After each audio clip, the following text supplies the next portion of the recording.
All right, y'all, let's go. Welcome to another edition of our Coffee and Tea podcast. I'm so happy that you guys have decided to join us. We got this topic just was going on and on, so we had to give it a part two, and I just couldn't wait because I could have did it next month because I had something else kind of lined up, but didn't want to wait, wanted to keep it going because it really is a necessary conversation.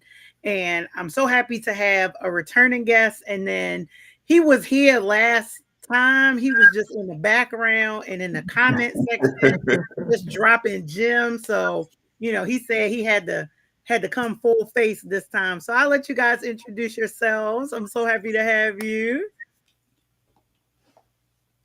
Well, I'm Marvin. What are y'all? I'm the new one here. I'm Marvin. And I'm Sarita. We're the Turners. All right. And for those of you that don't know, just kind of like Sarita said last week, well, not last week, week before last, I know them because they used to live in Maryland. They Hmm. used to go to my church, and then they decided that city life was just too much for them. So they wanted to go down south. And I was south at one point, and they were still north. And then as soon as I decided, oh, I'm going to come home, then they decided they wanted to move south. So Just playing tag team. yeah, you're just playing tag, and we have a mutual friend between all of us that's now in the South too. So, it's just how life works. But when you Hmm. make good friendships, you stay connected, and I'm planning a trip to come that way at some point because Come on. Yay, come on I, down. I miss the South. Miss Well, make miss sure me you a good stop through. Publix every now and again. I went there today, See, that's what I'm talking about. Publix is the place. isn't it? For those It of you is. that don't know, Publix is the place. All right, so I'm just telling everybody share, like, subscribe, join the podcast. You just never know what topic we're going to be talking about and how you too can participate in the conversation. So please don't be shy. Go ahead and drop your comments as we're having these conversations because we really want to keep the dialogue kind of going. So, Hmm. just to recap from the previous one, this is Church in the Revolving Door. And basically, the concept of the conversation is two questions. Number one, why do people church hop? And number two, why is there generations of people just leaving the church? And we had a really great conversation last Mhm. time. We talked a lot about church hurt. We talked a lot about the church still being real and relevant. And a lot of that stuff I kind of want to bring back up because I still think that there are places to explore with the conversation. And then we'll just kind of flow and go where we need to. Sound good? Mhm. Yes, absolutely. Awesome. So let's go ahead and start with the real and relevant question. And I'll ask it in a different way because I kind of asked more of a yes or no question last time. Hmm. And we'll try an open-ended question this time. Because I know, Sarita, you said that the church wasn't. And just for clarity's sake, we're not talking about a particular like Right. building As a place, whole. a particular church. We're talking about Christendom, churchdom as a whole. So, Hmm. Hmm. have you experienced or have you been in a place where you believe that's another yes or no question. So let me say it this way. How for you is the church not real or relevant? That's a very good question. So for yeah, it's a thinker. It's a thinker. But for me, I feel like yeah, that's a good one. got I don't. gotta I start want to hard. ponder on it before I speak on it Okay. because I want to get it right. Okay. So Uh, while you're thinking, let me pin this out to the people while you're thinking. mhm. So Mhm. I've been taking this class, right? And this class is really talking about trying to understand the mindset of people who are actually looking for that authentic experience when they come to church. Hmm. Part of that authentic experience is us as churchdom realizing that people want that authentic experience. And I'm emphasizing the word authentic because Mm-hmm. what church people believe that non-churched or unchurched people want isn't really the case. Right.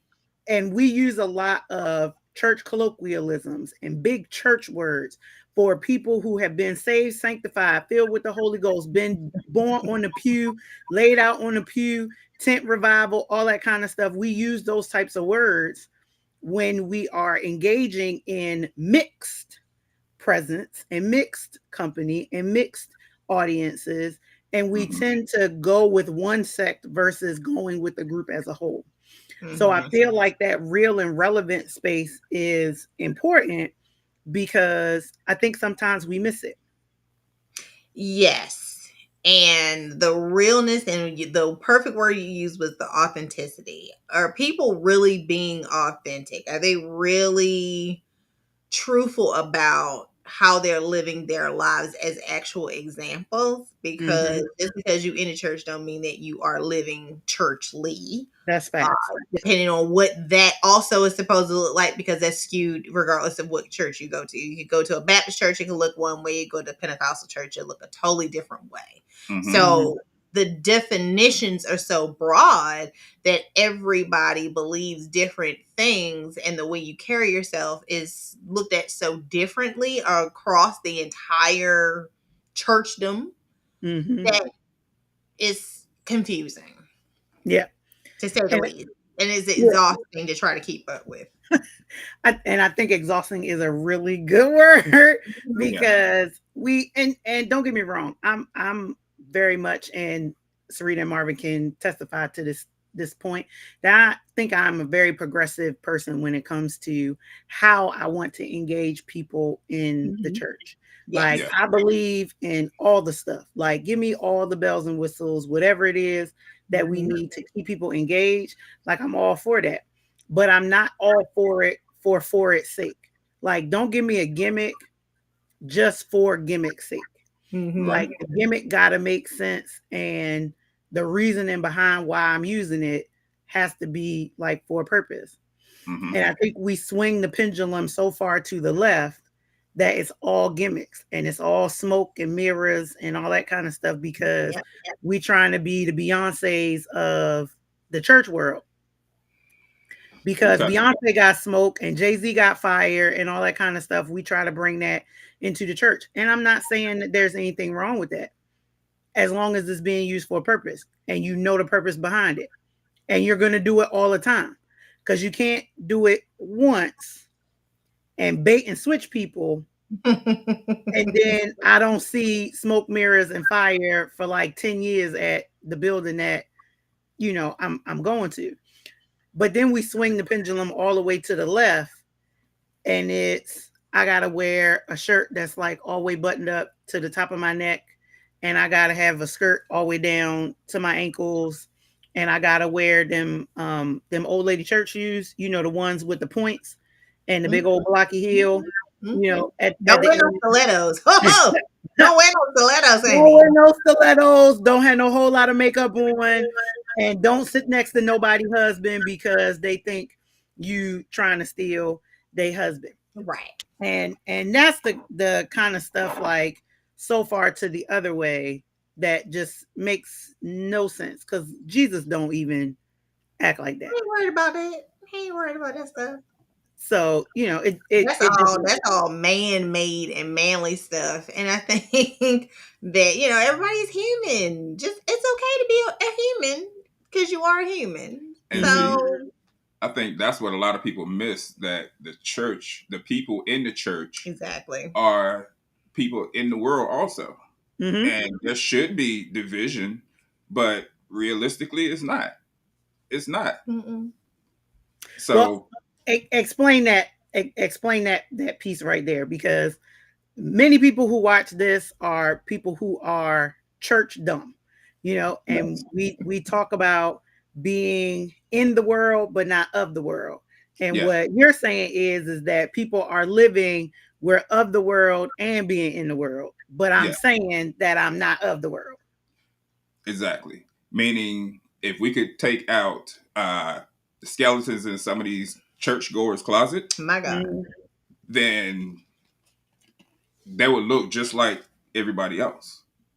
Okay. So I think people put a mask on when they go to church. Just because they go to church every Sunday does not make them any closer to God than someone who does not go at Okay. all. Yeah. Yeah. So, do you believe that if somebody was in the church and like struggling with something, let's just say for shock value, let's just say premarital sex was their like issue, Mm-hmm. Hmm. and they're up there and they're talking about, I gave my life to Christ and I'm doing all of these things, but me and my boyfriend having sex or me and my girlfriend having sex is such a struggle for me that, I really have to turn to God in these moments and you can turn to him too. Is that overshare, or is that like an authentic reveal of like my walk with the Lord? It's real. I think it's real. It could be Mm-hmm. an overshare to someone. Oh TMI. Mhm. yeah. Didn't need to know all that. But at the same It'll time, help somebody. if the church operates like the hospital, Mm. Okay. if I go to the hospital willingly, I walk into a Mm-hmm. hospital, but I don't tell anybody while I'm there, then I might end up on the fifth floor. I'm just saying. That's true. So That's if I go very to true. church and I don't tell anyone why I'm there, and Mm-hmm. nobody asks me why I'm there, then I'm not going to get anything out of it. You have to get the Okay. help that you I'm not need. exactly. There's a reason why I decided to join a church or come to church or Mm-hmm. visit that particular church. There's a Mhm. reason. But if I don't, because most of the time I'm shy. Okay. I'm a very shy person. Like, you've got to engage with me before I start engaging with you. I don't Mm-hmm. open up until there has been conversations. Okay. So for me, when I come to church, if I don't open up and tell you why I'm there, and no one asks me why am I there, then Mm-hmm. I'm just gonna get what I get out of it and go back home. Mm-hmm. And if Okay. I wore a mask to church, then I can't wait to get back in my car so I can take this mask off. Okay. You said this one statement, several times in your conversation, and you said if somebody talks to me Hmm. and engages with me, then I'm more Hmm. likely to engage and tell them like what's going on with me. As Yes. as somebody who's going to a church and may have never been to either that one or church at all, what does that initial engagement look like? Um. Oh, can I answer that question? Because Sure. I got a good By I got a all good means, answer for you that both can answer question. Sure. it. Because as a person that used to train others for corporate, I dissect in new what is it called? New member class or training that you have to go to. Hmm. Anytime you join a church, every church has one. You go to the new member training. I really believe that that is the place there where the pastor should be there and the person training the class or teaching the class should be there. But I think that is a perfect opportunity to find out exactly what people are there for. Okay. Because it's a smaller group. It's not like you putting them on blast. They're not sitting in front of the whole congregation. And it's kind of like a part of the icebreaker. Tell me a little bit about yourself. But most importantly, why are you here? Okay. And be completely open and honest. This is a free space to share. Nobody's going to judge you here. We're all here to learn about you, Hmm. making it more about the person who's coming in as opposed to teaching what we like, what we don't like, what we gonna tolerate, what we not gonna tolerate, what you gonna do, what you not gonna do, which is important. And when you're joining a body of any type of organization, but at the same time, giving the opportunity for that person to speak up and say, "Hey, this is what I'm here for." Hmm. All right. Stick a pin in that because I think this comment that Mrs. Claxton made is a pretty good statement. So yeah, go ahead and say your hellos to the people out there. We're always happy. For those of you that don't know, Pastor Sheila, Abron Claxton, those are are my pastors. They are Sarita and Marvin's pastors. I don't know if y'all joined another church or not, but Nope, until they're then, still No, our I pastors. still there you claim. go. Yes. That's our tribe right there. Yeah. Okay. So Pastor Sheila makes a really good comment. She says, "Who determined that everyone in church is supposed to be perfect, or that Mhm. a presumption used to, or is that a presumption used to avoid going to church?" So I think that's a really relevant question, and I'd love to get your feedback on it. Yeah, I don't think that's a good question. I would love to know who determined that these folks was perfect, but I think it was somebody's experience Hmm. going into a church and being looked at like that, or talked to in a crazy manner to where they made you feel less than perfect Mm-hmm. for being there. Right. So I think that's really where that comes from. I don't think there's nobody that says that people in church are perfect. I used to tell people all the time. I still tell people I am nowhere near perfect. I think where it comes from is a lot of judgment. Mm. And if you meet people in the street Mhm. and they go to church, Mhm. chances are they've judged you as soon as you say, I don't go to church. Right. Or do you have a church home, baby? If you say no, well, Right, you need to right. come on. First of all, what's the for? Uh-huh.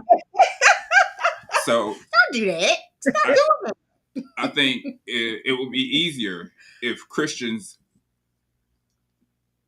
if they acted like Christians outside of the church. And reason I say that is because no, I'm not perfect. it. Mm-hmm. I'm a follower of Christ, but I'm not perfect. I'm Mm-hmm. on a journey just like you are. Right. And it doesn't matter what step I'm on or what step you're on, we're still in this journey together versus judging someone. It's a Okay. lot of judgment when it comes to churchgoers. I'm not necessarily say Christian, but churchgoers Mm-hmm. and your non-churchgoers or non-believers. So if I'm getting judged by people in the church, do you Mm-hmm. think I want to come to church to get judged some more by Mm. a group of those people? No, Mm-hmm. I don't. Mm-hmm. Mm-hmm. So you bring up a really good point, and you both say it's the look. So I just took and all companies do this. They do these DEI, these diversity, Mm-hmm. inclusion, trainings and conversations. And one of the things that they talked about when it comes to implicit bias is the look that we give people that shows our uncomfortableness with a particular group or gender or sexual orientation or whatever person that has come into either our office or as we're walking in the street. And I think what you're talking about is just that. It's Mm-hmm. the Hmm. bias that church goers have had with folks who are unbelievers. It's I don't want to sit next to them, or Mm-hmm. I don't want an unbeliever in my space or in my church, always forgetting the fact that you used to be an unbeliever. So either that's something that came down the pipeline because somebody treated you that same way, and it's like sororities and fraternities. If I got hazed, you getting hazed kind of Mm-hmm. situation, or we really are exposing the thought processes that we have as churchdom to say we are gatekeeping Jesus for us, and nobody else can have it because Hmm. you're not a part of the group. Not But part of the clique. Ooh, you got to that's bring them in. Jesus brought you in, so you got to bring them in Ooh. too. You know, yes, yes. it's about it's about building the bridges to Hmm. make sure that Jesus built a bridge for us to get back to God. Mm-hmm. So he built the bridge for us. Now we got to take our turn and build the bridge to other people. Yeah, don't push him off the bridge. Help him cross it. Yeah, but don't build a bridge. You can't build Got a to be able to judgmental do that. bridge also. No, it's the bridge is for everybody. It's all inclusive. You You build a bridge open and then arms. try to control who crosses it. Yes. Correct. Like now y'all want to create tolls and stuff for people to get on the bridge, and the Mm-hmm. toll get higher for people that I don't particularly want to be on my bridge. Hmm. Right. So it is, if the church really experienced the influx like the Bible says that we supposed to experience, like the it's a big field, but everybody ain't working, right? Mm-hmm. So that means regardless of what's happening, somebody's always gonna come seeking. Mm-hmm. And that person might got 19 tattoos, 7 piercings in their face, an ice cream cone Mm-hmm. coming down the side, and Yep. walking around with like metal chains and stuff on their pockets. Mm-hmm. Does that Are mean that they they're any less of a right? candidate for salvation and getting to know Christ than somebody who walked in with a 3-piece suit, some gaiters, and a pink pocket square? Now, I gotta add to that because they came in with all the piercings and the chain and all of that. That's just their style. It doesn't necessarily mean that that is a focus or a what is it called? Symbolism Mm-hmm. of satanic satanism, whatever. It's not that. That's just how they like to dress, or that's just how what they like. They like tattoos. Okay, Mm-hmm. so when they do come into the body of Christ, why is it a stigma now that you've accepted Christ? Your style isn't going to change. You're going to like what you like. So why is it a unspoken thought that that is supposed to change into suit and tie and loafers? Where I, did that come from? I I would love think to know. Where I think that's did a that come from? really I think that's a really like poignant question. It's a really great question. And I think to some degree that as we talk about change and how Jesus brings change, that when Jesus comes into your life, you then begin this journey of change. The thought process of change comes with everything. It's Mm-hmm. the changes on the outside, I mean, on the inside, and it's supposed to manifest itself on the outside. And people believe that that change also changes Your how you wardrobe? dress, what you look like, all of these types of things. And the millennial generation will teach you, if I came in with tattoos and piercings, that's Mhm. that's finna be No, I'm that's not finna taking be the you. piercings out. Right. But yeah, I'm Right. not taking them You out. know, Yeah.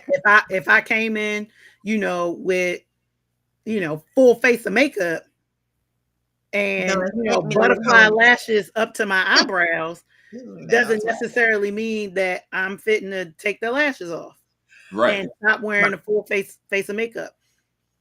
We have So to who? understand what genuine change really is. Does that right. Right. mean Right. that Right. you Because come it in? should be reflected in your persona, your everyday walk, the way that you treating other people. People will be able to see it and hear it when you open your mouth. Mhm. So taking away the tattoo shouldn't change that because it's hard to cover up a tattoo or it's hard to Man, get rid of listen, it's expensive to cover up tattoos it. too. It's very So, expensive. So everybody can't do it. So they might add more to it. So mhm. you know. But that's just kind of how the train has moved. And I believe it's a church cultural type of thing. Hmm. Okay. When you look at churchdom across the board, Yes. way Yeah. back when, when the charismatic portion of the movement was really prevalent, you saw a lot of, like Pastor Brian talks about it, tent revivals and you Mhm. know uh tarrying services and all these types of things where people did those types of things not because it was a necessary thing to do for the overall kingdom, but it was necessary for me as the individual who Jesus was changing.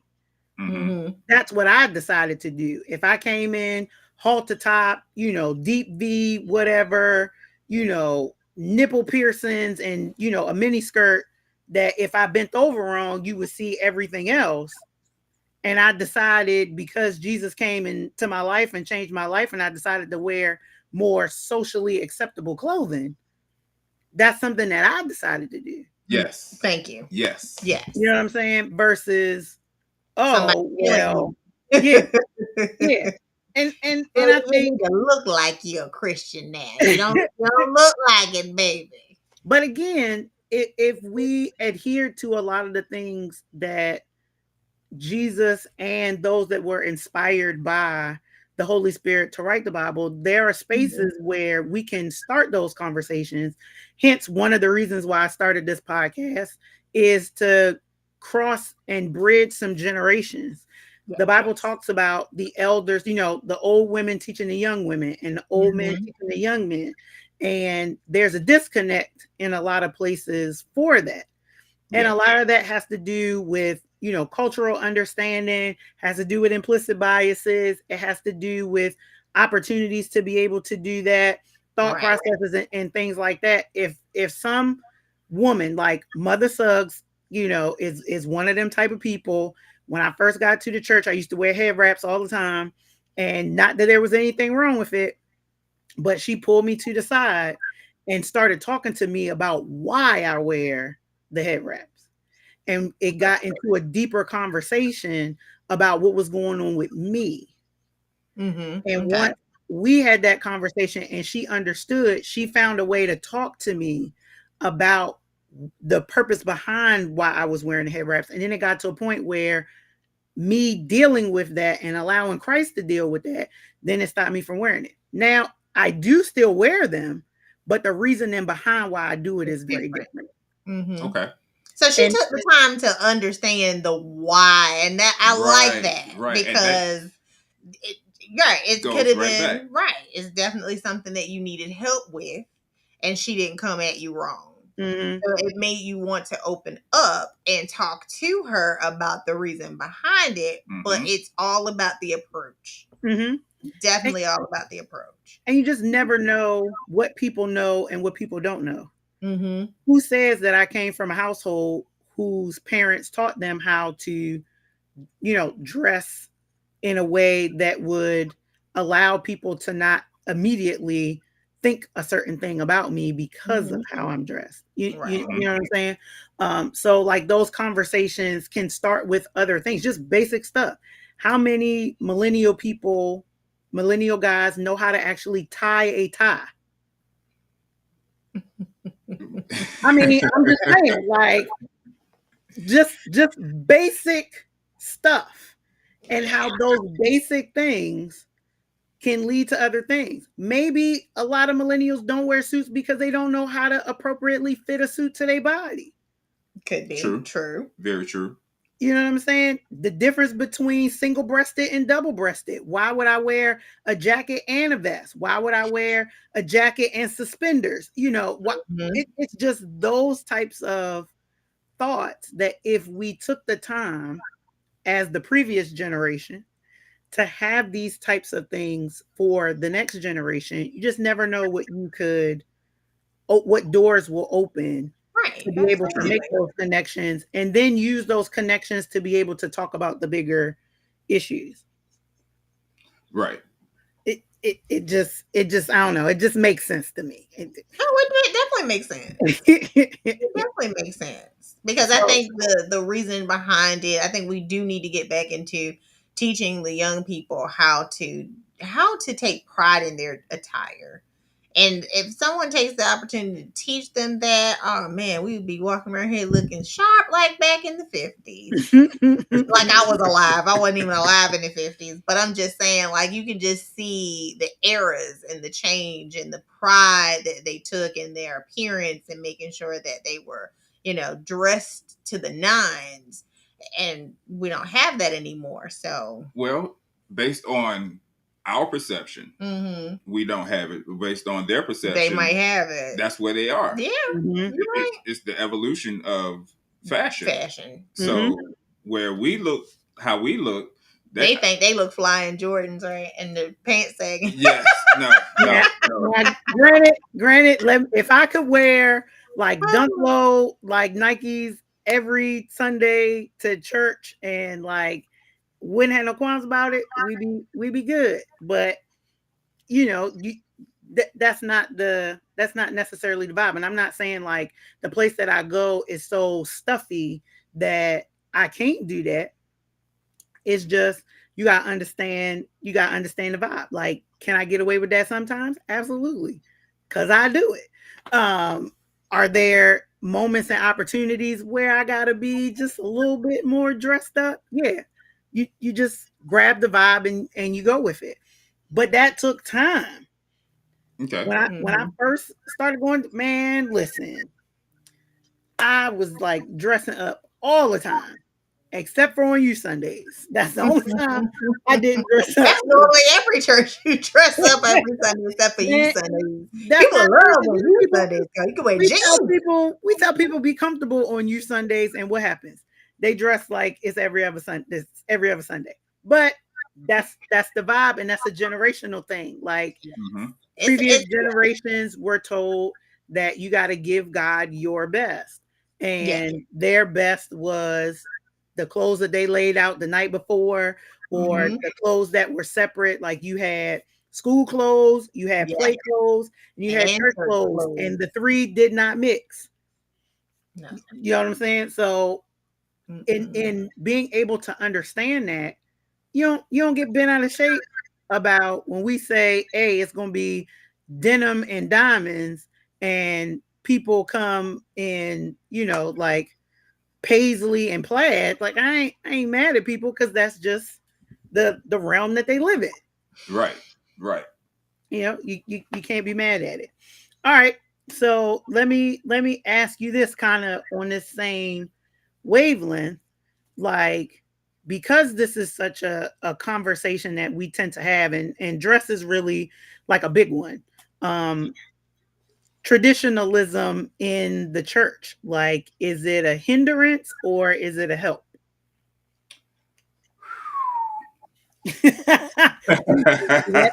I'm gonna let you answer that one. Woo, that is a good one. Um, I would say both. Okay. I can't lean more towards one than the other. It all depends on who the person is that it's affecting.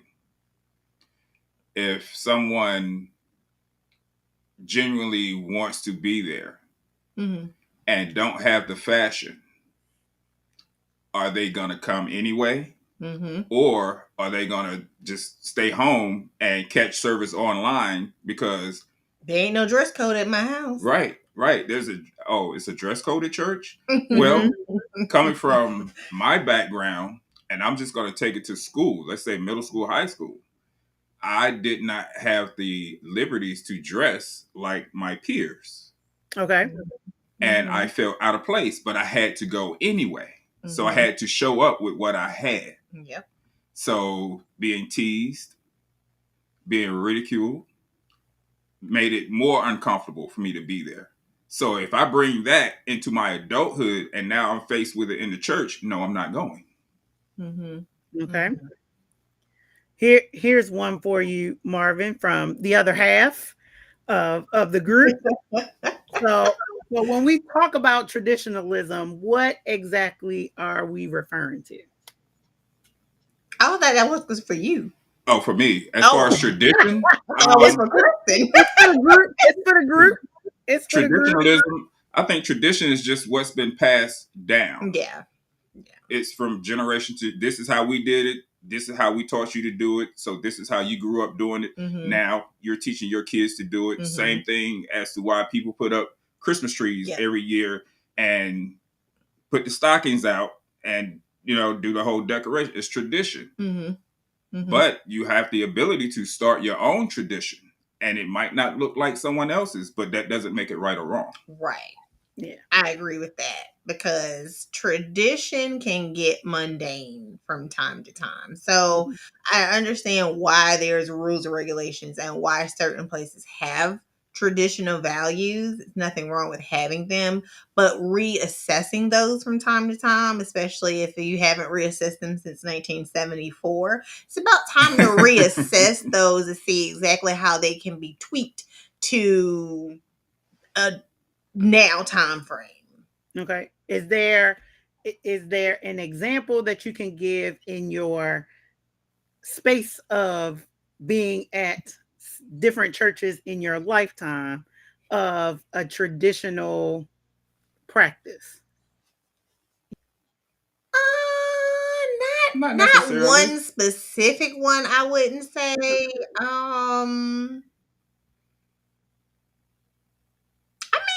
want to keep it on the same topic as we've been talking about, Okay. like the dress. Let's Mm, just stick on that one. It may be a tradition, everybody come in suited and booted with the hats. I am not a hat person. I don't like wearing hats. So don't expect me to have on no hat on Easter Sunday. It's okay. not okay. I might do a little fascinator, but what if I don't want to do that? I Mm, shouldn't be, ridiculed for that either. But just kind of understanding, like he said, to kind of piggyback off of what Marvin said, you might not have it. Times are hard. Stuff is mm-hmm. expensive. You might only have, you know, jeans and a sweater, or in the summertime, jeans and a tie. You're covered. It's not saying you're not covered, but jeans Mm-hmm. and a top and a pair of sandals. That's all you have. That's all you have Okay. access to. So at that point in time, I think the tradition of you got to have on, these suits or this skirt, or you got to come, dressed to the nines church attire, can be a little, loosened up. Either that, or if the Lord leads you, why don't you take her shopping? Or pass down some items to her or him Mm-hmm. that you no longer can wear, and don't make them feel bad about it. You know what I'm saying? Approach them in a way of love and say, hey, let's go out and have a coffee one day. Take them away from the church and have a whole conversation about it. And then if there's a way that you can help them, then I feel like, hey, why not, reach out a helping hand to help them, and then don't tell everybody in the church what you did. Mm. Okay. Because that kind of negates the whole point of taking the time to show that you care. Yeah, Use it's your like Everybody don't need use to your be in reward. public. yeah, Everything it's don't like feeding the need to homeless and then like taking a be selfie putting with it, you giving them the McDonald's bag. Yeah. no, no, So don't do that. so Don't do I'll give you a good tweakable like traditional type of thing. And it's one that many churches in churchdom like do. And that's the order of service. go. How Yeah, every service has been done since 1945. honey. Like you start with testimonial service. No, I'm sorry. You Mm, start with a hymn, and then there's testimonial service or devotions or mhm, whatever you want to call it. mhm, And it gives people an opportunity to, testify. And then you got an A and B selection by the choir, and then somebody pray. And then you got another selection by the choir. And then there's the church announcements and Mm-hmm. so on and so on and so on. And that's mhm, just the way people have always done it. And it tweaks across, whichever flavor of Christendom you're in, whether you're Baptist, Pentecostal, holiness, so on and so forth. People get right into that, vein of things that where you what just that's what we've done the whole time. That's a mhm, level of traditionalism. Can it be tweaked? no. Absolutely. It should be able to be, because can you keep the same elements? Absolutely. If that's the vibe that the pastor is going for and that's the vibe of the church, can Mhm, you update it some so mhm, that those people that are coming in can grab a hold of what the vibe is and join in as a part of the vibe? Absolutely.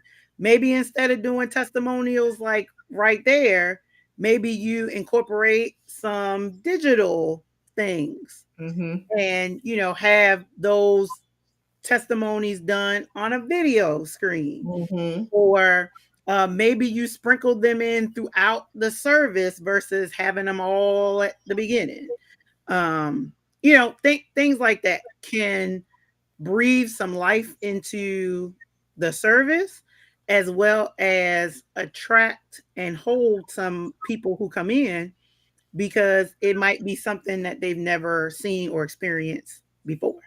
Right. yes, Mm-hmm. yes, So, I agree with that. But yeah. then you have those that are just so rooted in traditionalism. Like, I got a funny story. So I never forget the time that, I don't know which play it was, but my parents came for the service, and it was Okay. a non-traditional service. It was either a play or something. And I never forget, my mom said, "That's it." And I was like, what do you mean that's it? She was like, ain't no shouting or nothing. Like, that was the whole service. That was it. She ain't never been to a service where they didn't jump for 25 minutes. It's Oh wow. yeah, ma, that was the program. She was like, y'all ain't did a whole lot. That because she was so used to a 5-hour service, shouting every 2 seconds. And to her, it was just like uncanny that this is not really, I don't feel like I've been in a church service because I didn't get all of these elements that she normally would get at her church. So it's like, people have to be open to receiving the differences in that. She wouldn't be open to that. But I'm just saying, like, Well, that's that's tradition. That's tradition. But that's a tradition good for example her. of it though, Yes. because she's like, nah, I'm good. I'm Yeah, good. Y'all did a good job, but I'm good. and I think that's a good point. There's a group of people that say, "Hey, we ain't had church if ain't nobody shouting," That part. Mm-hmm. or if we Mm-hmm. ain't speaking in tongues for 25 minutes. Mm-hmm. Mm-hmm. It is that an everybody thing? No, because you supposed to already be in worship all week by the time you get to Sunday, so that when you say we ain't had church, no, you ain't had church. Like Right. Right. Right. that's Oh, because you waited till Sunday to right. to praise the Lord. You ain't talked to him all week. It's those kinds of things, and I really do believe that all comes from a level of teaching. Mm-hmm. When we have nitpicked at certain things in the Bible instead of you know like like they say you're supposed to exegete the text and all that kind of stuff. Like you really are supposed to do your study, do your due diligence, so that you Mm-hmm. are expounding on what it is saying versus your opinion of what it's saying, Yeah. and really telling people, Mm-hmm. what they should be doing. Um, and I think that's where a lot of that comes from. It's just, Mm-hmm. we ain't been taught it the right way. Right. Right. Um, so here's another thing. There's a study that they've done that says that we're talking about the millennial generation now, Mm-hmm. and they say that up until maybe like the year 2011, that there was a high influx and a high attendance of individuals that are 35 and under. But in 2021, those numbers started dropping in some sects of Christendom as much as 50%. Mm. And these are American churches. Okay. Right. Right? Right. So when they started asking these young people why they were leaving, 32% of those that were surveyed said that the reason that they were leaving was due to irrelevance, hypocrisy, and moral failure. Ooh. So basically, what they're saying is the church is not talking about stuff that is relevant, that they are hypocritical in what they do talk about, and Mm-hmm. that there is a lot of moral failure in the church. What do you guys think about that statement? Whew. um, I know it's a little heavy, I guess.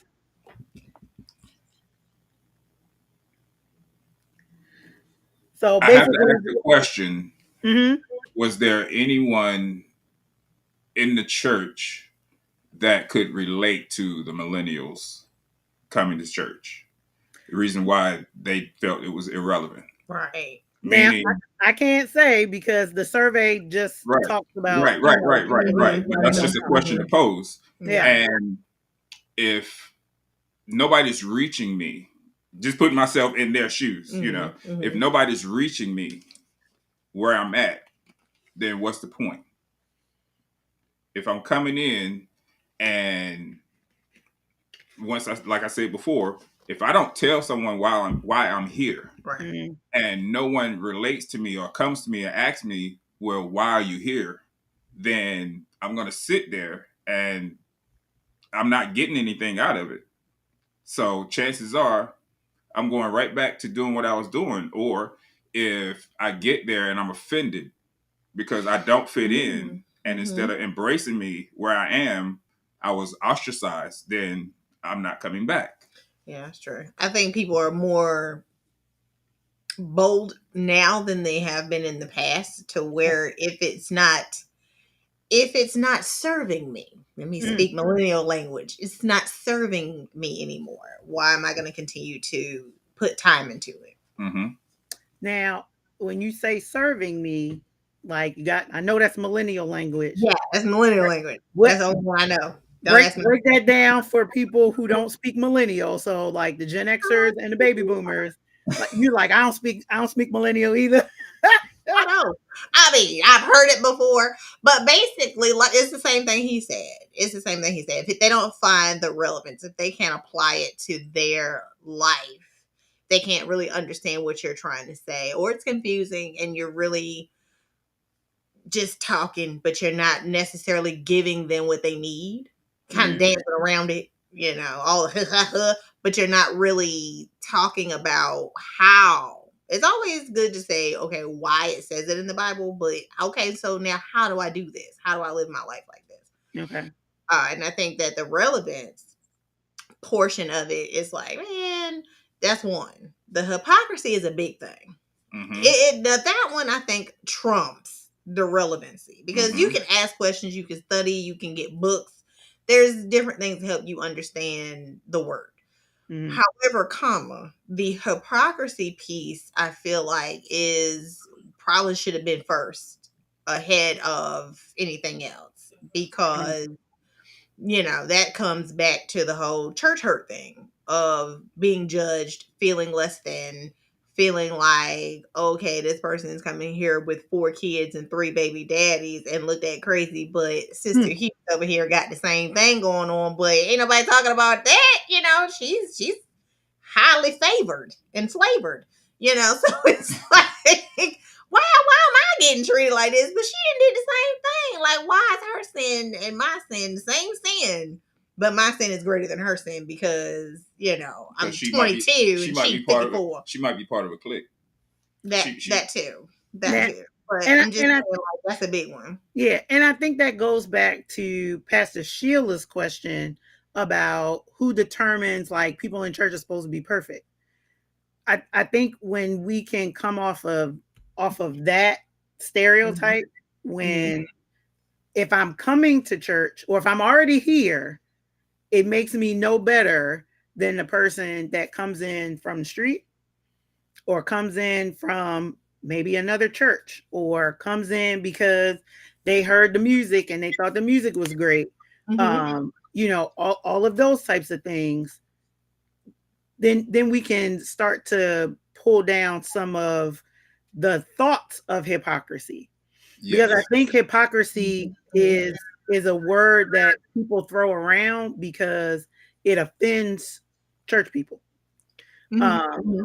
and the hypocrisy is because we put these folks on these pedestals Yes.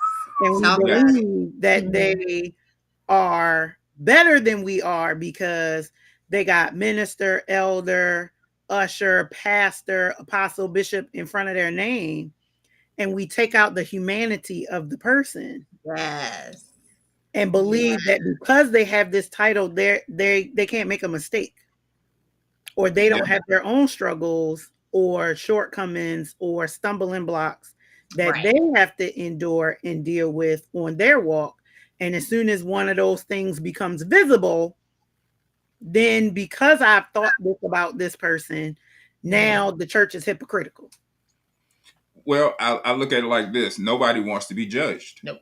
So everyone, I can't say everybody, but you have people who don't want to appear to be imperfect. Mm-hmm. And as soon as there's a flaw leaked, now I'm judged. So I'm going Mm-hmm. to put this mask on so that I can appear to be something that I'm not, because there's a fear there of being judged if I'm transparent. Yeah. And I think that's inside the church and outside the church. So for a newcomer to a church and I come in, Mm-hmm. I might be looking at everybody as they got it together. Mm-hmm. And they might be looking at me like he ain't got it together, but we gonna get him together. Meanwhile, there's a bridge that everybody's on. You're no further along than I am. We're on the same bridge. Your Mm-hmm. problems may not be my problems. Mm-hmm. Something you're going through, I may have already been through. But if there's no communication, then how can I help you? Or how can you help me? Mm-hmm. Yep. So it goes back to why am I here? Mm-hmm. Yeah. And Yeah. I think connection is really what this all boils down to. At the end of the day, it really is about finding ways to connect to people Hmm. and finding relevant ways to connect to people. I think small groups and things like that are phenomenal because I think it takes Hmm. Mhm. the I love that. massiveness of Mm-hmm. church out and it brings people closer together.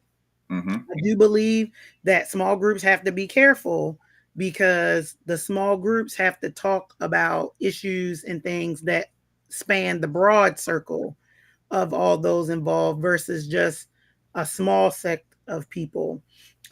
So, kind of to Pastor Brian's point about digging behind the survey, you also got to survey the people that are in your small groups so that you know what topics to kind of go over and be able to touch on and things like that so that everybody gets serviced Hmm. versus just one particular group of people or one age group of people or one socioeconomic group of people get serviced and then everybody else is kind of like waiting, for their piece to get, service. But also in those small groups to find ways to make connections within the group Right. Mm-hmm. so Mm-hmm. that even if I don't get my needs met in the overall group, that there's somebody that I can connect with that may be able to answer whatever is going on with me, Yes. in a way that maybe is a little bit more intimate even than the small group would Hmm. be. And then, doing a better job of making sure that we're including everybody in those worship moments and experiences and, all of those levels and things like that. I All right. wonder the for the surveys also. I was sitting here, it came to mind wondering how many of the surveys is the cultural aspect identified, because in a way I do feel like a lot of the issues that we're talking about, the judgment, the hypocrisy, the moral failure, resonates in the black church. Don't get me Mhm. for saying that. But I just feel like some of this is not, I don't know what they're doing in the all Caucasian church. Now I have Mhm. been to multicultural churches where everybody is not black. You got all ethnicities. You still had mess. Okay. So Mhm. it's not, I'm not saying that it's just all black churches. Okay. But I'm wondering the level of these millennials' feelings, how Mhm. does that span across ethnicities? Yeah. Because we got our own struggles culturally within our own community, Mhm. to where sometimes I feel like that does bleed into the church. Yeah. And funny enough, like especially a lot of the surveys that I found that dealt with the topic don't necessarily get into the Ethnicity. cultural, nor Mm-hmm. do they get into denominational lines. Mm-hmm. They just use more of the generational spaces, and Right. that could be a level of uncomfortability with the persons doing the surveys, Oh yeah. just Hmm. Oh because they don't want to expose their own sect of Christendom, or they could be doing these surveys in their own churches and using that yeah. as a Mm-hmm. blanket Mm-hmm. for the whole. You just really never You're know never without. gonna get the real Yeah, answer of yeah, what's really going on, because yeah. I mean I've been to many different. I've been to Catholic church. I had to study Catholicism for school because I went to Catholic school. Wow. They made you take religion class. So I probably know more about Catholicism than anything. But at the end of the day, honestly, they more so taught love, and the people there embraced you like none other, and that is Mm. the only place I felt like really the welcoming piece of it was to the extreme. I don't know whether Mm. because it's, you want to suck you into the cult. I don't know. But it was very loving. It was like, oh my God, these people really do love me. Like, Mhm. really? So it was a broad spectrum of a difference. But that's with different places anyway, regardless of where you go. Yeah. It just depends. Yeah. When I was in Atlanta, um, like very, very different spaces. So I was looking for a church home when I was in Colorado, and I had a lot of those same similar experiences. Like I would get like 2 feet into the parking lot, and somebody was, "Hey, welcome to Whatever, whatever. community 1575, Church Row Baptist Church. Like we so happy to have you." And then when I got to the door, same thing. Hey, welcome in. Can I hug you? My name is Sarah, and who are you? Oh, Kristen, great to have you. Right down the hallway, you can grab yourself a coffee, and you can take that right on into the sanctuary, and you can have a seat, and service will be starting soon. And when I'm at the coffee bar, there's somebody in the vicinity of the coffee bar, and I know it's their role because you see them do it after they do it to you. They come over and they introduce themselves and they ask you why you came, and they try to explain what's going to happen in the service, and they want to talk to you after the service is over, and then you take your coffee and you go sit down, and you have the church experience, and you praise the Lord and all of those types of things, and then before you walk out that door, somebody finna talk to you to find out if you're coming back, who you are, can I call you, make sure everything's good this week, and things like that. Yeah. That happens in a lot of churches. Non Caucasian, multicultural, African American, you name it, it happens in those places. I think when it comes to those things, do people genuinely feel like they care, or do they feel like I'm trying to fill the seat?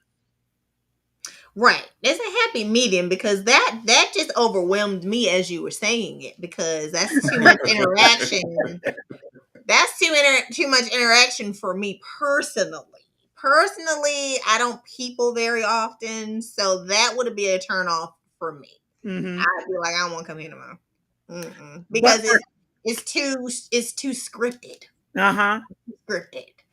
And I know everybody's like, well, then, dang, what do you want? You want people to love you and welcome you, but now it's too scripted. Well, there's a happy medium. There is definitely a happy medium. I gotta feel like it's genuine. That just felt like everybody had a script and they was playing a role.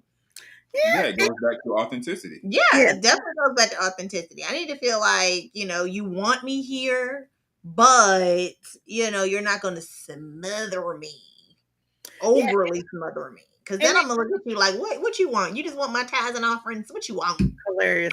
But that's because you don't people a lot. So I for do. you that may seem disingenuous, but for somebody like me who actually likes people, like to this day, I still remember all of those people. The person on the parking lot, his name was Doug.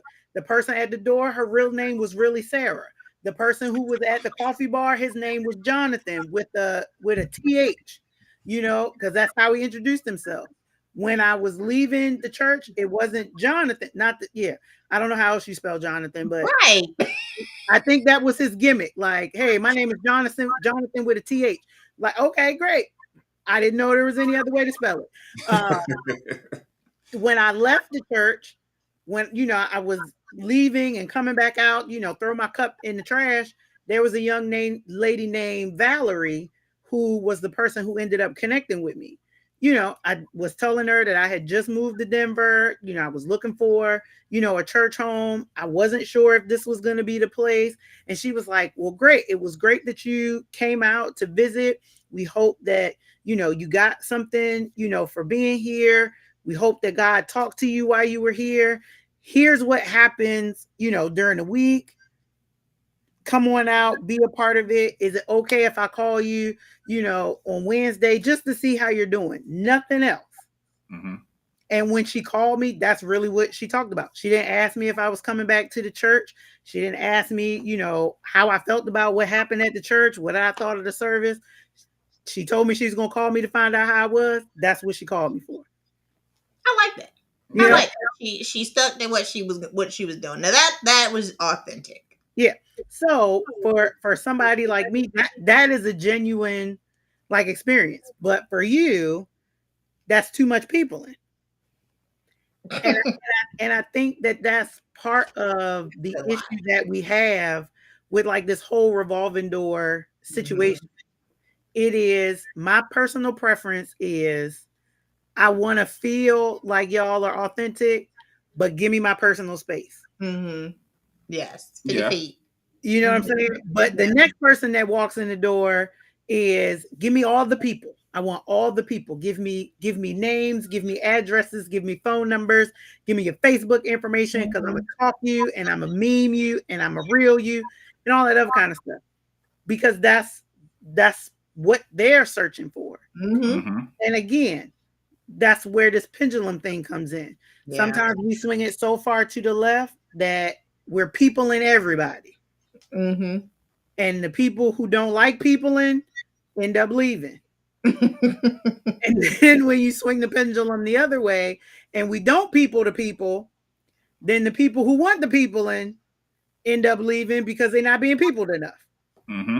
I hope You that don't was enough. know, right? You don't know where Right. that medium lies. You see me, and I look approachable in these cute little glasses, and you think I want to be people, and I don't. So, And I just think that there's approaches to it all, and it Mhm, it literally all goes back to what we talked about the last session is whose responsibility is it really mhm, to deal or to engage people in the church? Is it church people, the people who attend regularly, to people one another? Is it the leadership of said particular church? Is it their responsibility to people? And then when the new people come in, whose responsibility is it to people those people? it's a lot of people. Genuine people, people who want to, Yeah, people who have a desire to. yeah. If it's not in you to do it, Don't please do don't it. do it. Please don't do it. I would be one of those people. I wouldn't do it. But if it's genuine and that's genuinely who you are, Right. then for me, things that are authentic and genuine continue. Mm, They Mhm. continue. Mhm. When you cultivate a relationship, it continues. yeah. So if I come in the door and you greet me, then I'm looking for you next week, or Hmm. I'm looking for you on Wednesday, because this is how we build relationships. How can we fellowship without building relationships? Yeah. So if you're gonna greet me and next week I see you and you don't greet me, then I'm coming to you. I'm gonna greet you because I Hmm. recognize you. We Mhm. got something here. You came to me, so now we got something here. Yeah. And if that falls off, then unfortunately the church gets judged.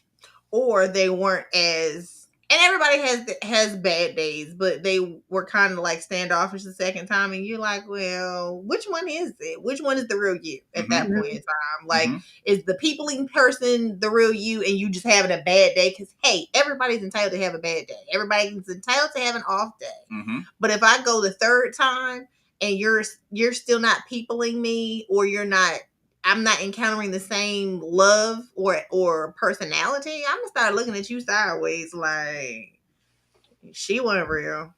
Side eye, right? I'm gonna look at you side eyed like, yeah, she wasn't authentic. Okay, well now I know, and I'm just gonna keep it pushing. So Yeah. But I think the fact that people come to church because it's they're hurt. yeah, They're hurt. yeah. And They look at the church like people look at the hospital. This is where I'm going to get healed. But you have to realize that when you go in the hospital, just like when you go in the church, the people there are hurting also. Mm-hmm.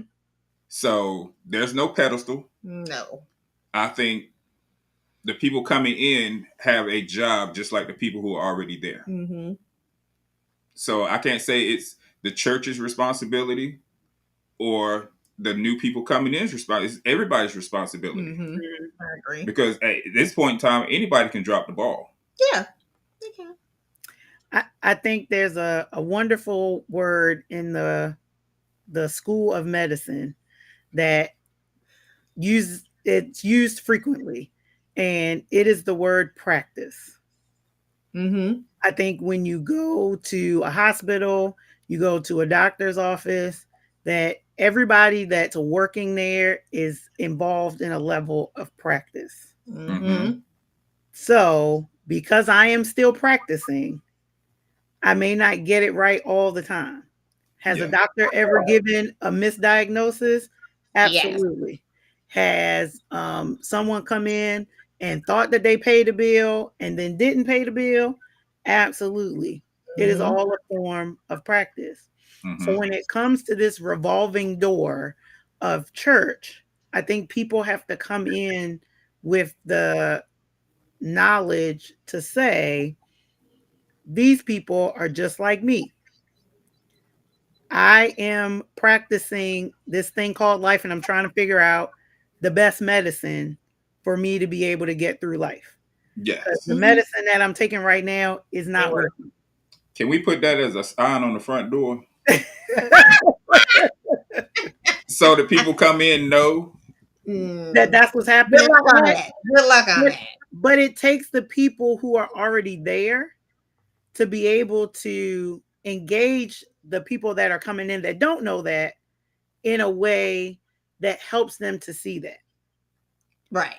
I think that as a person, especially as a person who's been in church since they were 5, I have had enough experience now to say I can explain to somebody the medicine that I took in order to be well.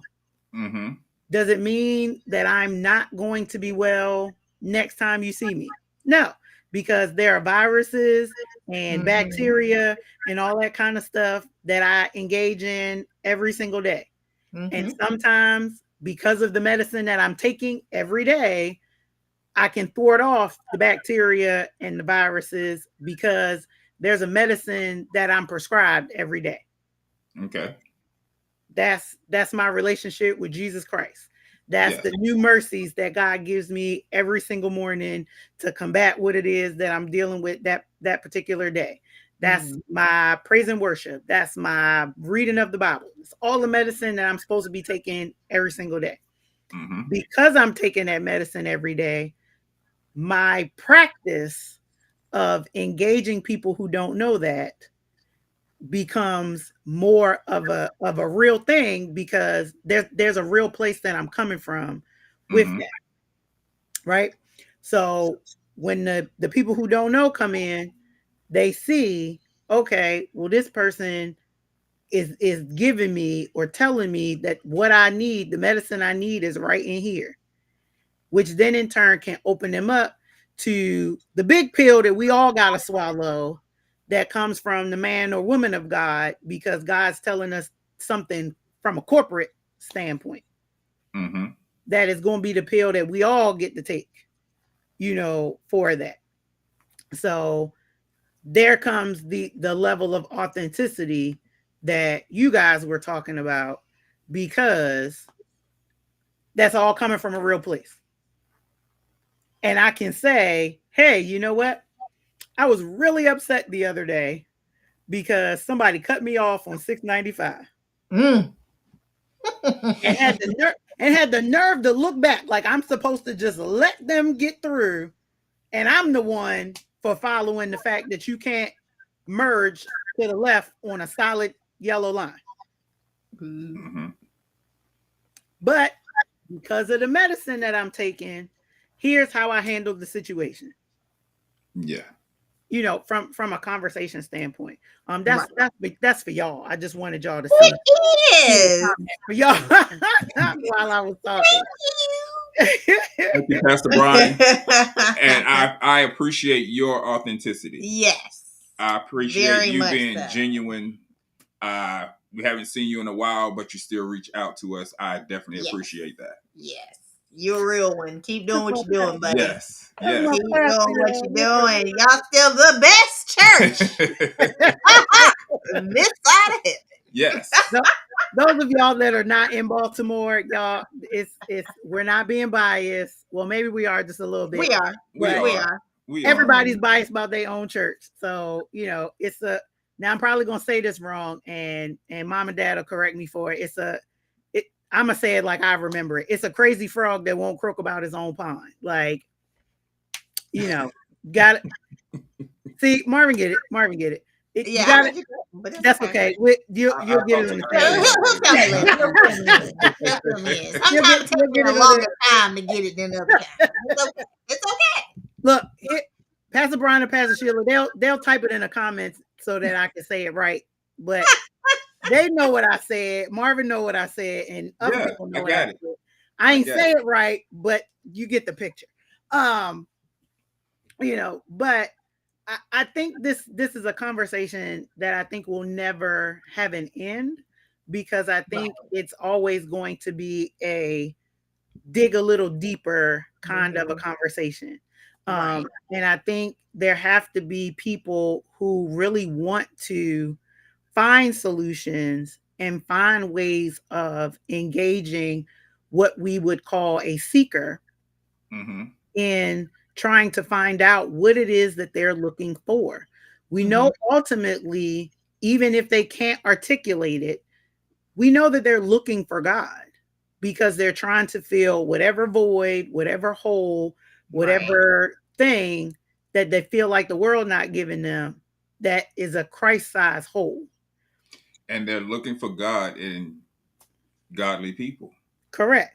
And a lot of times they're not finding. I found it when I came to new creation, Right. but a lot of they're not finding it. The Mhm. the fruit of the spirit is rotten in a lot of places and a lot of Mm. people. Ooh. That's a drop the mic moment right there. So what I've encouraged a lot of people do is check on your own fruit. Check on the fruit of your spirit. Mhm. Because whatever you feeding yourself is what you're going to feed other people. Yeah. Mm. And that's really what ultimately we all have to do. And I think that's a self-reflection all the time. Mm-hmm. Um, because what we don't want to do is become the Pharisees or the Sadducees, or like, we don't want to be like government of the church, Right. where all we're looking at is what's on the outside and what we can visually see. And Mm-hmm. when I say visually see, I mean the fact that I came in and I got 6 kids by 5 different guys, or I came in and I'm seeking, to be married, but I've been divorced 4 times.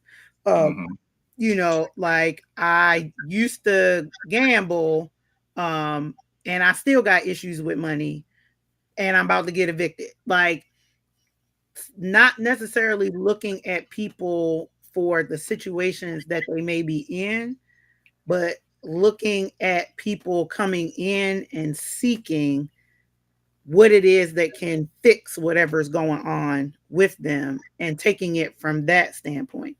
Um, I think too, helping people to solve whatever the current issue is in their lives helps them to be more open to what it is that you have to give to them, and that's that gospel message, that salvation message, that Mm-hmm. states that they need to know that Christ really loves them and wants them to be a part of their family, and go from there, more than, hey, since we gave you some financial assistance, you should be a member of the church. Do we want people to come and be a part of our churches? Absolutely. Because we know that they can get not just the word, not just a sense of community, but they can get a lot of different types of things, understanding. You can build friendships that way. Hmm. Um, you know, quiet as it's kept, people do come to the church to find a mate. So you might be able to find your significant other. It's not a guarantee. Um, you know, I had to put that disclaimer out there because people be running the churches being like, yeah, they said on the Coffee and Tea podcast. Oh my goodness. Let me tell you, Woo! it It'd don't be work that way. child, be a speed dating situation. But the church, and we keep using this analogy because it's a relevant analogy. You're going to the doctor, you're going to the hospital because you're sick, and you expect to, when you go to the hospital, that they have the prescription for whatever is bothering you. Hmm. I think in that same vein, using another illustration that we used earlier, we have to also build those bridges so that it can create community for people to want to stay, Yeah. not just come, get what they need, roll out through the revolving door, and then go to another church and do the same thing. Or with the use of technology, though it is great, people can log into one church, do their praise and worship, and then not ever, not go back to that church because they go into another church to look at their praise and worship because they're looking for a quick fix versus trying to deal with the root of whatever is going on. Maybe they So just like praise and worship. it's true. Hey, yeah. There, there is reason behind, like, why that thing is like that. Why you just like the praise and worship? Is it the emotional piece? Like you're looking for that emotional high, and the praise and worship is what gives it to you. So you're constantly seeking that emotional high. Is it an entertainment value? Like, oh my gosh, like I like the way that choir be swaying and doing all this, they swagging and surfing and stuff like that. So I'm gonna watch that. And then this other church, they got steppers in they praise and worship. So I'm gonna go watch that because it's an entertainment thing. At the end of the day, when we get seekers that come, when you get anybody that comes to the house, to the churchdom, you want them to experience God. Yes. And that's that authentic level of relationship that they then gain with God. Do we want to have authentic relationships with each other? Absolutely. But the end all be all is for us to have that authentic relationship with Jesus Christ so that Mhm. we can get to Father God. And this is kind of the realm of what I'm getting into. Like Jesus is always inviting seekers, sinners, saints, and slinks. That's a Pastor Brian word. Um, because it didn't even sound right coming from me, but when he say it, it's fine. Um, into the kingdom, and it's all about those life changing moments. It's Hmm. about those experiences that you have with him. I ain't got a heaven or a hell to put you in. Nope. I don't either. I may be able to hurt your feelings. I may be able to even hurt your flesh, but he got all the real power. Hmm. He can hurt your flesh and your spirit, and I don't want that level of responsibility. Well, I honestly don't believe that the revolving door of the church is always a negative thing. It's not always a bad thing. Okay. So let's go back to the hospital. I go to the hospital and I get healed. Mhm. Mhm. I'm not coming back to the hospital unless something else is wrong. If I come Okay. to the church Mhm. and if I run into somebody who had the same problem I had, I'm going to send them to the same hospital. Mhm. This is who helped me. So if I go to church and I get what I need and I'm healed and I run across somebody outside of the church, then guess who I'm going to send them to? I'm going to send them to that church that helped me Mhm. because now that church is part of my testimony. Mhm. Okay. Mhm. So I don't think the revolving door is necessarily a bad thing. It might be revolving because somebody is out there telling somebody else what that church did for them and sending them to that church. Okay. Mm. different spin and perspective. Okay. Right, You Okay. right, may not see me again, but you might see some people I sent. right. Mm-hmm. Mm. Okay. Go ahead, That's Marvin, a with good way of looking at a little spin on it. Okay. Here's my last question before we table this again. I'm sure. we'll have to come back to it next year. Yeah, yeah. Well, not next year. We might let it ride for a little while because I'd love to get some other perspectives. I'd love to get some pastors involved in this conversation And maybe some as well. millennials. Yeah, Yeah. and millennials, and just have that generational conversation because I think at the end of the day, what we found from these two conversations is that a lot of this is situational and it's personal Mm-hmm. Mm-hmm. versus Yeah. what a lot of people think it is a blanket issue. And as we're digging deeper into it, you're finding different levels of opportunity here.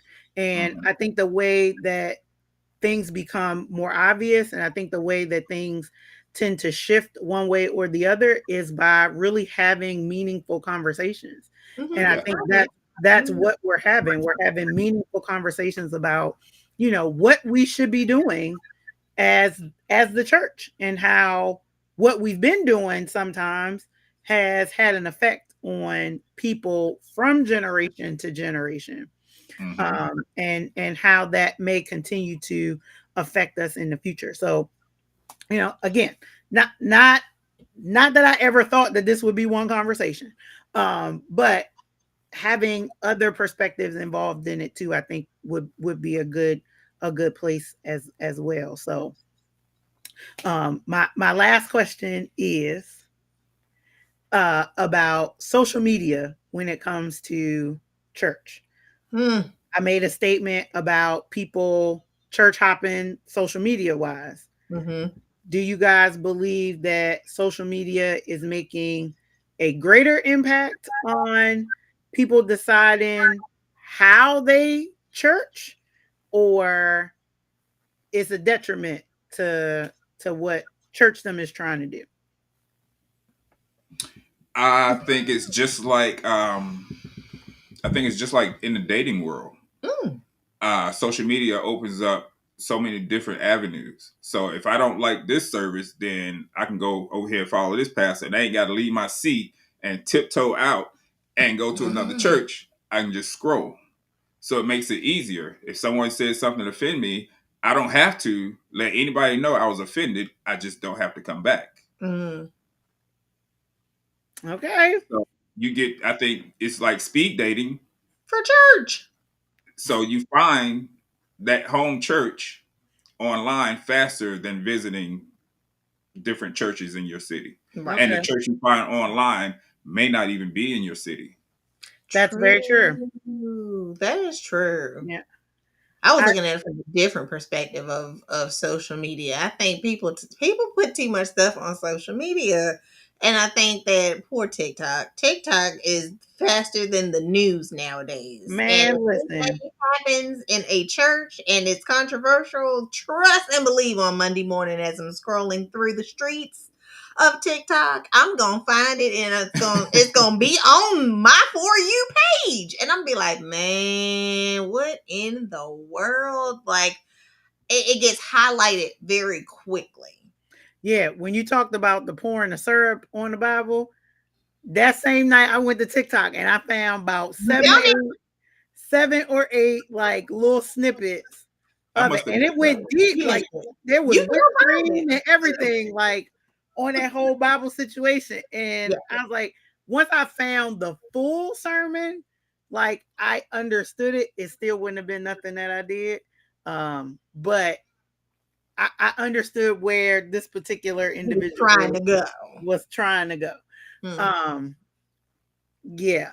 Um, yeah. I can't even say nothing about that. But yes, I think social media adds a really interesting perspective. I believe that the tools of Mm-hmm. social media can be used in great ways. I Mm-hmm. think we have the ability to reach people, to your point, Marvin, about my home church might not even be in my own city or state or country for that matter. Mhm. Mhm. And it opens the word of God up to so many people now. And I believe just like anything else, it can be both positive and negative. Mhm. Yes. Exactly. So I think as people understand social media, I think it's a great way for people to engage other people on social media, just like we've had this chat open the whole time. Mhm. I Mhm. think in that same realm, you can create community and you can create connections and things like that through social media. You can have churches that have whole what you call them, e-members, where Mhm. they'll never Mhm. step foot in the brick and mortar location, but they are faithful like e-people, e-members, to your services. So I know some people out there are not hip to using social media for church stuff, but it is a wonderful resource and a tool to be able to do so. It is. So, all right, y'all. Well, we are a full almost 30 minutes over. Uh, but I told But people, it's I said, good conversation. So it is. it's okay. And I said maybe an hour and a half need to be my basic minimum because it seems That like I think so. every Yeah. I think an hour is conversation too short. is Too short. 90 minutes. So, I can be okay with that. Thank you guys as always for coming on board and being a part of the conversation. Like I said to Sarita last time, I'll say again to you both, you guys are welcome anytime you want to be a part of the show. I truly, truly appreciate it. And I'm going to give you opportunity, give you your own shine opportunity for you to tell the people how they can find you, how they can find Side Eye Barbecue. Oh, yeah. I'll ask that question, Pastor Brian. Don't worry. He was like, Chris, you're not asking the question. But first let me let y'all do that. And then yeah. Let me let y'all pump the business and then we'll come back and ask the last question. Okay. Well, you can find me, Marvin Turner Jr., at Side Eye Barbecue Sauce on TikTok, Instagram, and Facebook. Side Eye Barbecue Sauce. And you can also go to sideeyebarbecuesauce.com and look around on the website. Maybe you'll find something that interests you, and we'll take it from there. We have a lot of different flavors. We have a couple new flavors coming out, and a couple new flavors that's already out. So go ahead and go to the website and look around. Go ahead and put something in your shopping cart. Today. Sweet.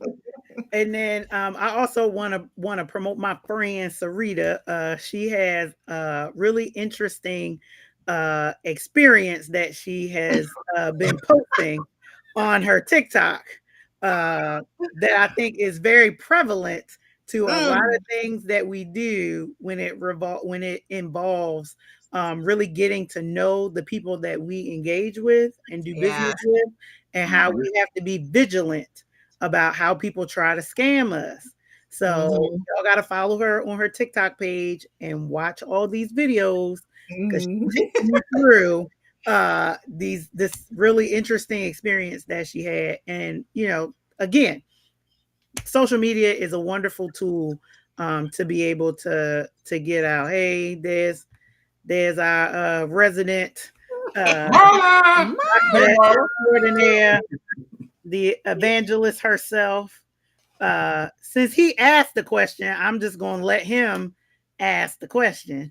I usually will ask all of my guests, what are you? Are you more coffee or more tea? And what do you actually drink? Don't everybody You want me answer to go at the first? same Yeah. time.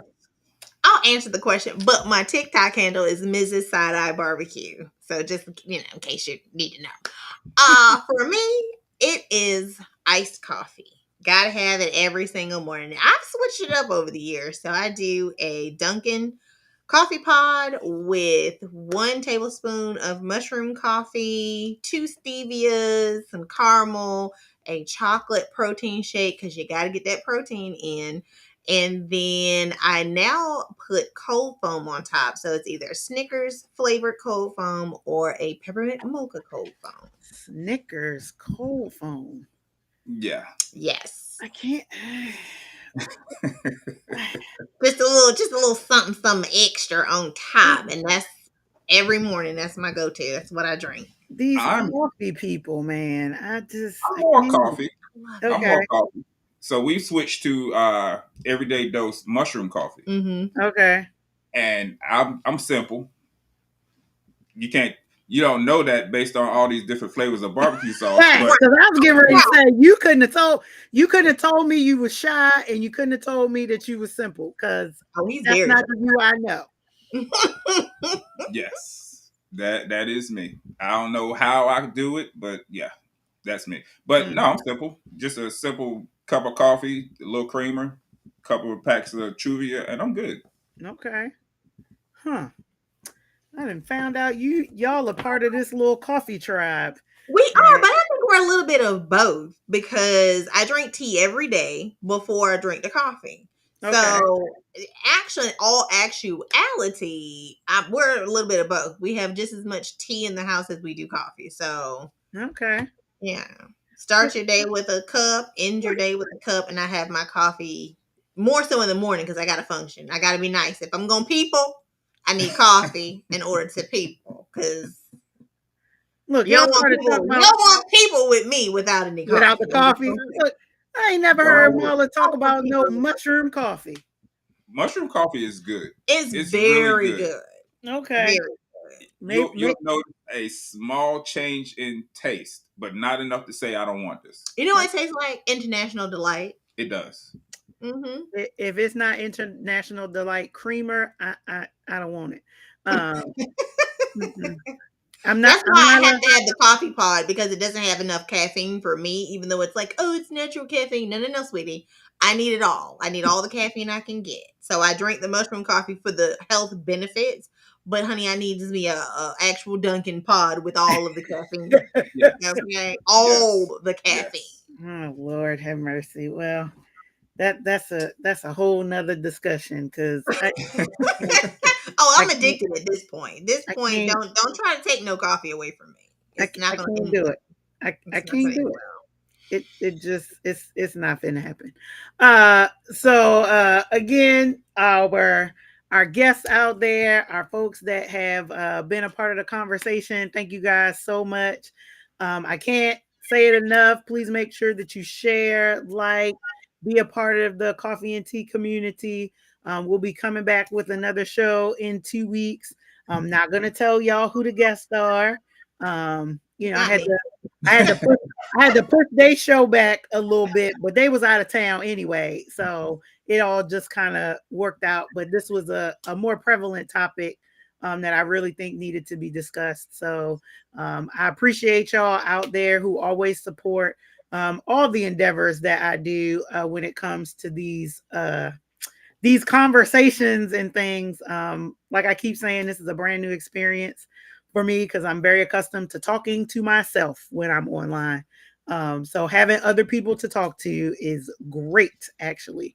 And I appreciate all the input. So again, you'll be able to come back and watch this over and over again because it'll be on my page, on the Coffee and Tea Facebook page, as well as the Coffee and Tea YouTube page. So if you haven't subscribed to either of those two pages or you don't follow me, make sure you press that like and plus button on Facebook. And if you're watching this on YouTube, make sure you hit that subscribe button, and then you can also hit the little bell next to it, and it'll alert you anytime we go live or post anything. So that's it. Thank you guys so much, and we'll see you next time. Bye.